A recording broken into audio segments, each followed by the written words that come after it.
Welcome to Late Night Writers. On this episode, we talk to Peggy Brown. Talk about an accomplished writer in centered writing. She is the highest level instructor. She travels abroad and does her clinics abroad. This woman has ridden with the pyramids behind her in Cairo, with the palm trees, and also in Japan and China. You talk about an interesting person and well accomplished. It's Peggy Brown. If you've ever seen the horse with all of the muscles drawn on it and a person in a skeleton suit riding it, that is her. That is her. And she teaches you how to ride so balanced through that. She's extremely interesting and very, very knowledgeable, and somebody that I know everyone will love to listen to. So enjoy.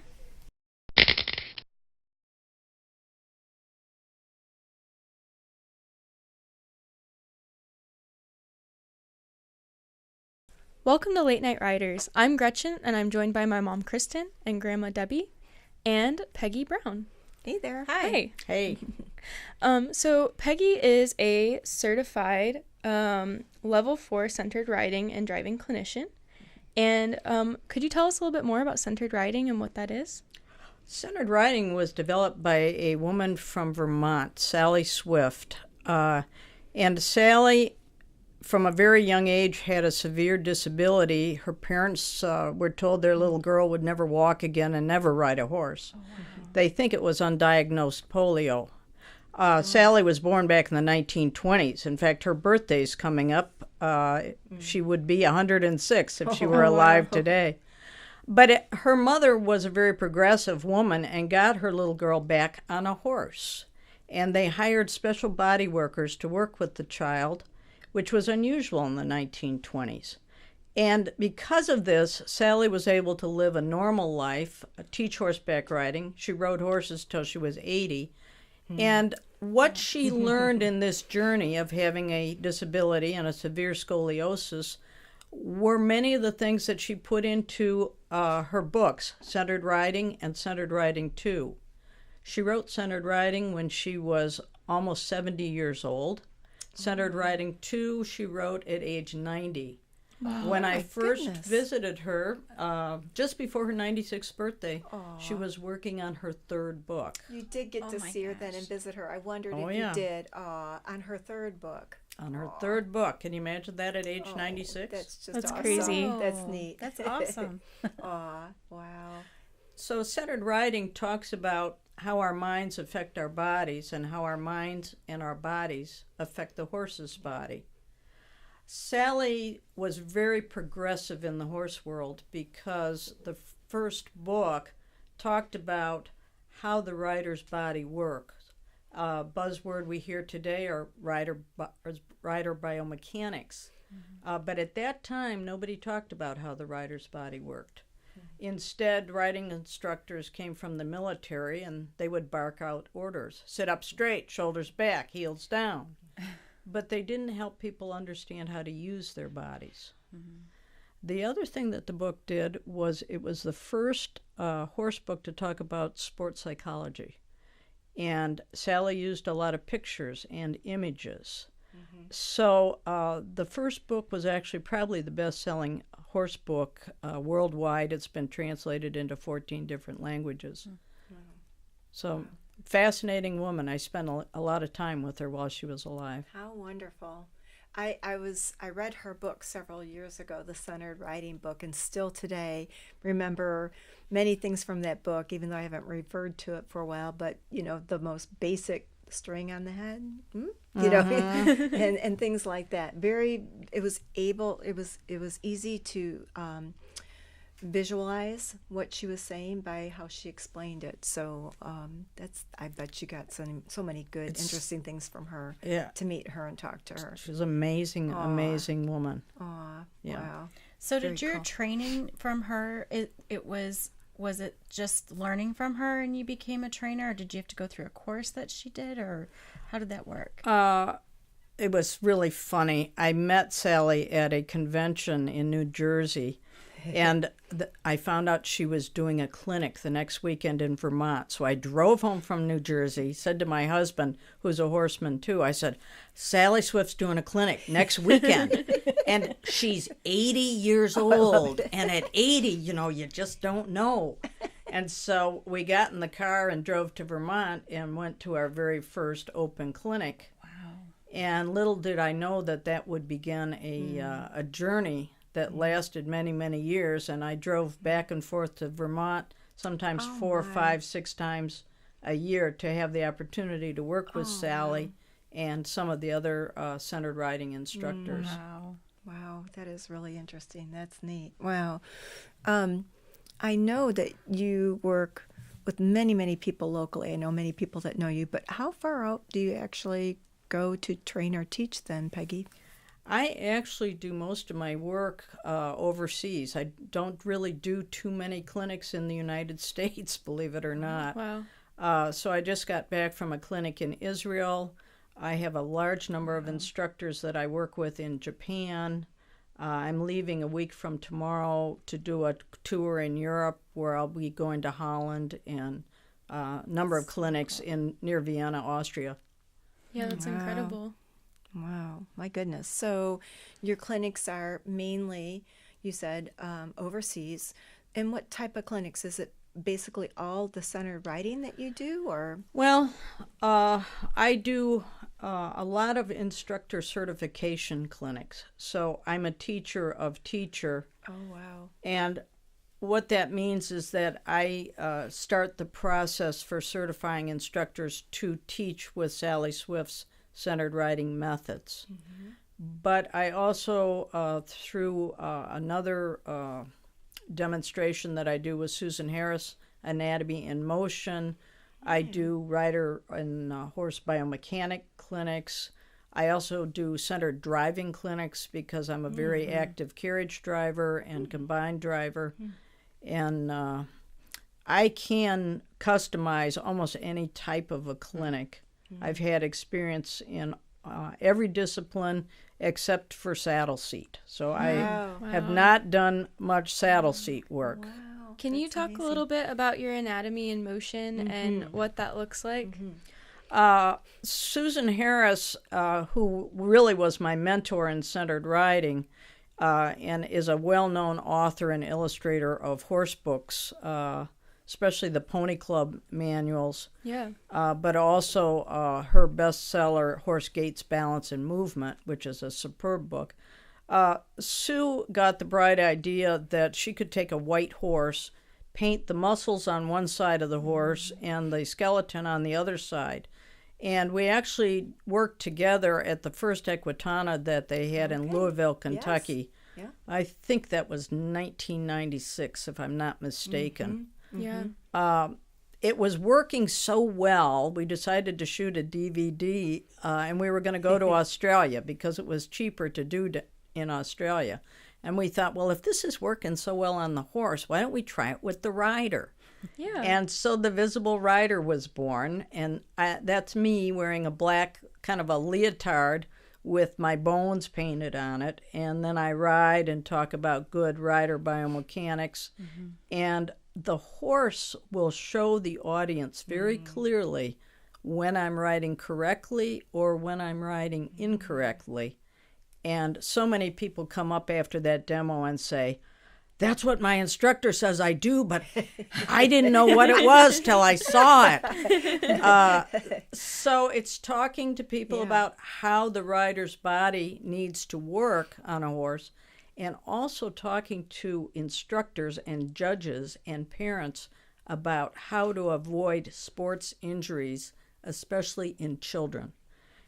And by sports injuries, I'm not talking about falls or accidents. I'm talking about repetitive misuse of the body that begins to tear up joints and create problems in people, especially back and knee problems. Right. And that is a problem as time goes on, even though we don't think so when we're younger, but it is. So that makes a big difference. Yes, it does. To be able to ride until you're at least 80. Oh, So, yeah. Yes. And that's in a DVD that you have? That's Anatomy in Motion, the Visible Rider. Okay. Is me, and then we also have Anatomy in Motion, the Visible Horse. Okay. And we've done Visible Horse and Rider all over the world, Australia, Egypt, Asia, Europe. We've had a lot of fun with that in educating people. Yeah. That's incredible. So how did you start into horses? What was your beginning? Did you have them your whole life, or did you get them later? I did not get a horse until I was 12 because we didn't live in the country at that time. But I did get a pony when I was 12, but it's been a passion for me as long as I can remember. That's all I ever wanted. So when I was 12, I had read every horse book the library had, and I was all set to go. Peggy, when did your parents realize that this was something that was really important to you and they were on board with getting you a pony? My mother had horses as a child, and so I think it was in the back of her mind. It was just getting to the point where I was old enough and strong enough to take care of a pony of my own. And the one thing that she wasn't very good about was riding lessons. So she basically, here's the pony, here's the equipment, go. For it. And so I really have learned very much from the school of hard knocks. If there's the wrong thing to do with the horse, I have done it. And, but I think that was actually, it was useful because my parents turned me loose with that pony, and I rode that pony all over Maumee and Monclova and Holland. That's what no we used one to do. knew where I was. No supervision. I galloped as fast as that pony could go up and down Reynolds Road before the mall was there. Yeah. And I think that really empowered me as a rider and also as a horsewoman, that there really wasn't a lot of fear. There weren't limits. If I fell off, you got back on and you didn't cry. Yep. It's a different world today. That's right. So did you continue with that then? Or did you take a break to go to college? Did you always have a horse after that? I've always had horses ever since that. Yeah. Wow. Yeah. So in 2005, you were honored as Riding Instructor of the Year. What led up to that? What were you doing before that? I have taught horseback riding really since I was in college. And so I've been very active in the Toledo community, particularly in 4-H, because 4-H was what gave me my start with horses. I was fortunate enough to be in a club with some very educated horsewomen, and that's where I got my first lessons. So I believe that I needed to give back to that organization. And for that reason, and I think just the fact for my teaching, I was awarded that award from the American Riding Instructor Certification Program, which is a program I really believe in that tests and certifies riding instructors and raises the quality of professionalism in the instructor profession. Yeah. The United States is the only country that I know of in the world where anybody can hang a sign out and say riding lessons without any education or any background in safety or horses. Right. And so I really believe in that program, and I was very honored to receive that award. So you were talking about when you were little and riding and galloping, falling off and everything else. What is your theory, if you don't mind, on wearing a helmet or not wearing a helmet? I strongly believe in always wearing a helmet. And I can remember battles I fought years ago in 4-H where parents did not want helmets required in contesting. And I remember the night a young lady went off and hit the fence so hard with her helmet that she cracked it. And from that day on, Lucas County always wore helmets. I see. So I am a very, very strong proponent of helmets. Also, safety vests in certain disciplines where you're likely to have an accident. And I'm very, very strong proponent of wearing boots. I am so tired of seeing people in tennis shoes riding or working around horses, because once your foot is broken, it will never be the same again. And walking's a pretty important part of being alive. Yes, it is. Yeah. Do you mind if I ask you just a little question? You were talking about 4-H. Do you mind if I ask you what 4-H group you were in? I was in the Anthony Wayne Trailblazers. There you go. I remember that name. Anthony Wayne There you Trailblazers go. is Get a girl. over 50 years strong in Lucas Nice. County. Nice. Yeah. I remember those days too, so that's very nice. Okay. So at what point did you start traveling overseas? When I started to assist Susan Harris, that would have been back in the 90s. We started to travel together to do an anatomy and motion and centered riding clinics. Was that new for you? Like, had you traveled in the past, or was that the first time going overseas? No, I had traveled in the past. I've got a horse bug. I've also got a travel bug. And I love to travel. I can go anywhere in the world and find something interesting. Wow. Yeah. Because I'm very interested in history and in art and many different things. So it just fits really well for me. And you've traveled quite a bit. I do travel a lot, yeah. Where is your favorite place to travel to when you're either doing clinics or traveling? Which one is one of your or some of your favorites? Maybe I should say that. You know, I can go to New Jersey and find beautiful things. I think that I've worked quite a bit in Australia over the years, and I really do have a soft spot in my heart for Australians and that country. It's still sort of a frontier, and it's an exciting place to be and work, and those folks really have an eye for horses. They're just really amazing horse people. But I was fortunate enough a few years ago to go to Cairo, Egypt, and got to ride and do a demonstration there.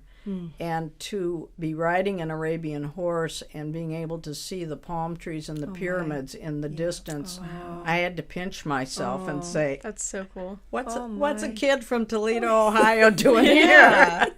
So how does that work? If somebody, when you started this to advertise over there, or how did that all happen? Because this was before our big internet thing, right? Yeah. Was it or no? Sue and I have had a website for quite a long time, and I think between that and word of mouth, or we'll meet people at expos. I remember an expo we were doing in Switzerland where we met a Japanese woman, and that led us to starting to go to Japan and do clinics in Japan. So it's just word of mouth. People are interested in what you're doing, and they tell other people. Wow. Do you have, is there not a language barrier, but I mean, is it, how do you, how does that work when you're overseas and you're doing these clinics and things? I have to have a translator in many countries, although in Europe, not quite so much anymore. But when you work with a translator, then you have to think very carefully about what words you're going to use and how you're going to pace your speaking. And then you have to remember what your train of thought was while they're translating. Oh, yeah. So that has taught me, I think, to be slower in my speech, more articulate, just more careful with how I use words and what I say, and helps people understand. I would be so off track if I heard somebody have to wait and to speak and let them speak. That's It's really tricky. You're pretty skilled. So not everybody can go overseas and train. I would assume that they would want you to be certified. Yes, the foreign countries all would expect me to be a certified instructor. And then for the centered riding, I'm a level 4 centered riding instructor, which means I had to go through a great deal of training and apprenticeship, and it took quite a bit of time before I was able to become a level 4 teacher of teachers. Wow. What does each level qualify you to do, and is there a 5th level? No. Oh, you're at the top. Yeah, level 4, the top. teacher of teachers is the highest. Wow. That's cool. Level 3s may teach a clinic or do a demonstration at a horse expo. Level 1s can teach centered riding and lessons, and they can use the logo, use the website for advertising. Level 2s, it indicates that somebody has further time, further experience in centered riding. They're a little higher level, but they still are not allowed to teach centered riding clinics or do demos or large groups. Mm-hmm. So can I ask Peggy if at this point, you being that level of a teacher and so forth for the centered riding now, how, since Sally Swift is not here though, is there an organization where they certify? Are you the person who does that now, or how is that? How does that look now? Centered Riding is a nonprofit, and Sally Swift had wonderful foresight in setting it up as a nonprofit. We're governed by a board of directors. I've served on the board for many years and also been president of the organization. Mm-hmm. And so we have about 1,100 instructors worldwide. Mm. It's not an easy certification. It requires a 2-part 7-day clinic and some other requirements. But I'm going to say it's a friendly certification to encourage new instructors to begin to think of themselves as professionals and to learn more information in order to be able to teach and to be good teachers. Yeah. Mm-hmm. Okay. So is there anything that you would like to tell listeners about your training that we haven't discussed?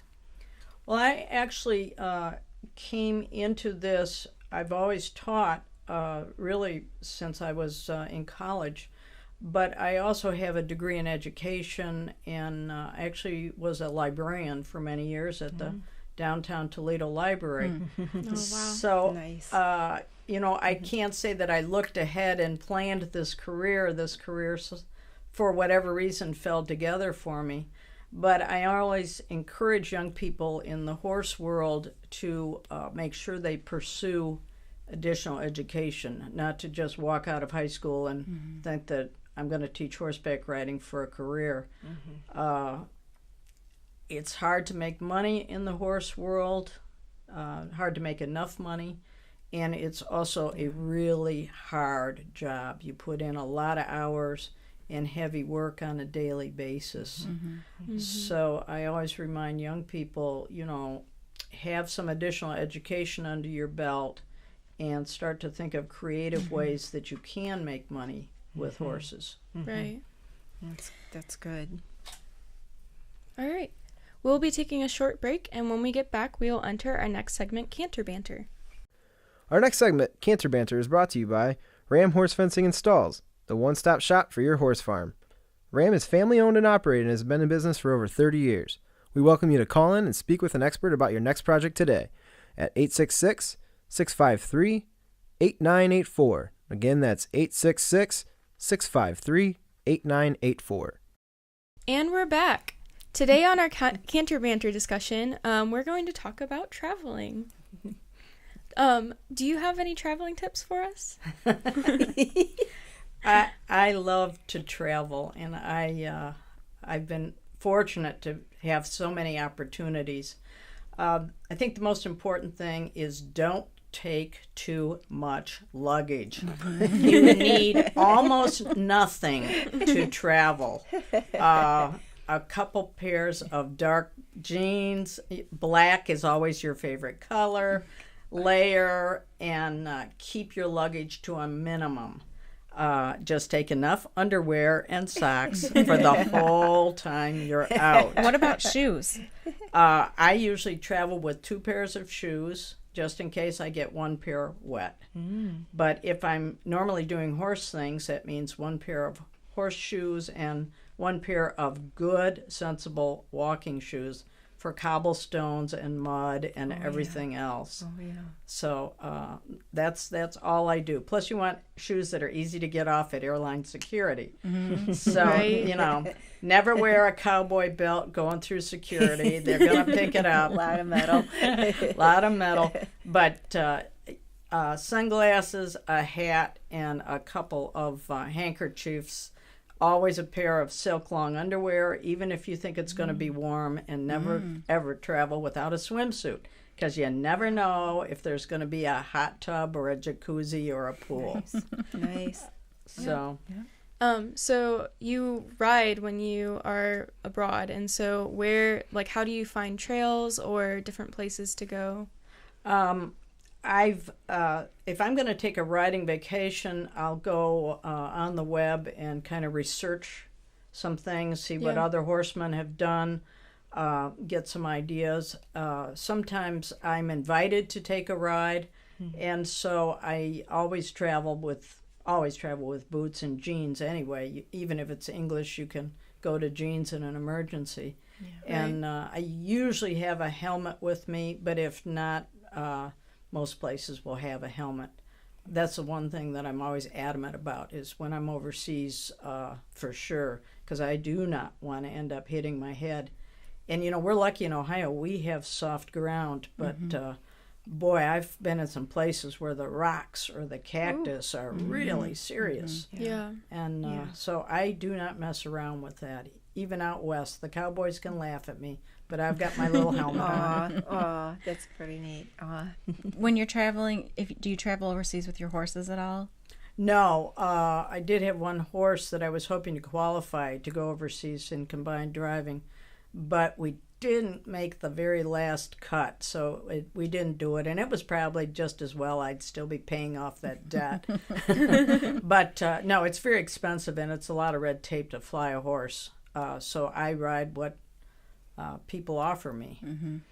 Is there a particular ride or horses that you've driven that stands out in your mind that was like, oh, this was the ultimate, it was just wonderful? Or I'm sure there's so many of those, but is there anything that was very unique? Or one of the best trips my husband and I took was in Ireland on the west side, on the Dingle Peninsula. And I didn't realize at that time how big their sand beaches are. So we were on a ride with about 7 people, and the guide, and he was just your typical Irishman. He said, all right, he said, I'm going to put my hand up, and when I drop it, we're going to go. Oh. And we went for about 1.5 miles, just top speed. What I hadn't learned up till that point in my life is you don't get behind a galloping horse because they kick sand all over you. Oh. So we have to spread out, no single file here. We're going to spread out. And at the end of the ride, he'd raise his hand. Everybody'd come down. We'd take the horses into the ocean, and the water would cool them down a little bit, and then we'd ride on, and a little later in the ride you'd see that little hand come up, and there you go. And he'd drop it, and we would just go like bats out of hell. It was more fun. It was a wonderful ride. It's cute. It sounds so cute. I could see it. Well, thanks for coming in and doing this podcast with us. We hope you enjoyed listening to our podcast and encourage you to share with all your equestrian family and friends. You can tune into the Late Night Riders podcast show every Friday night. Each episode will be uploaded exclusively on YouTube, where you can subscribe to our channel to stay up to date with all of our latest shows. Do you have a topic you'd like to discuss? We want to hear from you. You may email us at ram@rammfence.com or feel free to leave a comment below. Thank you again for listening. Thank you, Peggy. Oh, thank you for having me. I enjoyed it. Thank you.